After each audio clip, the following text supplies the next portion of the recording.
ఇటీవల కాలంలో ఎక్కువగా వినిపిస్తున్న పేరు హైడ్రా. హైదరాబాద్ లో అక్రమ నిర్మాణాల అంతు తేల్చుతున్న ఈ వ్యవస్థ కబ్జాదారుల పాలిట సింహస్వప్నంలా మారింది. తాజాగా AP deputy CM Pawan Kalyan Vijayawada వరదలకు కారణమైన బుడమేరు గురించి మాట్లాడుతూ హైడ్రా ప్రస్తావన తీసుకొచ్చారు. బుడమేరు పరివాహిక ప్రాంతం అంతా ఇళ్లు కట్టేశారు.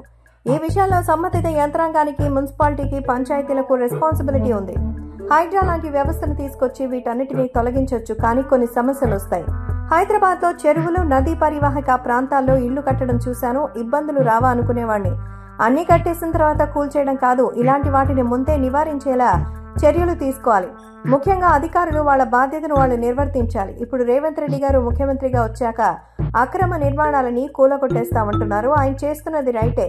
అయితే మనం కూడా ఇలాగే వ్యవహరించాలంటే అనేక సామాజిక సమస్యలు, సామాజిక ఉద్రిక్తతలు తలెత్తే అవకాశం ఉంది.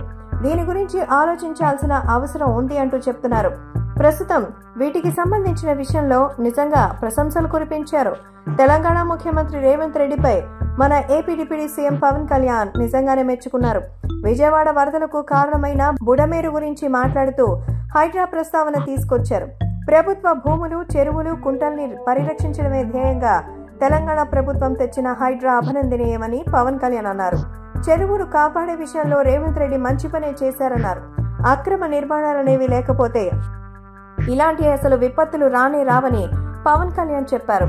హైడ్రా పెట్టి రేవంత్ మంచి పని చేస్తారని, అసలు అక్రమ నిర్మాణాలు జరగకుండా అడ్డుకుంటే ఎలాంటి సమస్యలు రాకుండా ఉంటాయని, అక్రమార్కులపై చర్యల కోసం హైడ్రా లాంటివి ఖచ్చితంగా ఉండాలన్నారు. ఇప్పటికే కట్టిన భవనాలకు పరిహారం ఇచ్చి కూల్చేయాలన్నారు. మరో ప్రభుత్వం వచ్చినా అడ్డగోలుగా కట్టకుండా బ్యూరోక్రసీని కట్టుదిట్టం చేయాలని పవన్ కళ్యాణ్ సూచించారు.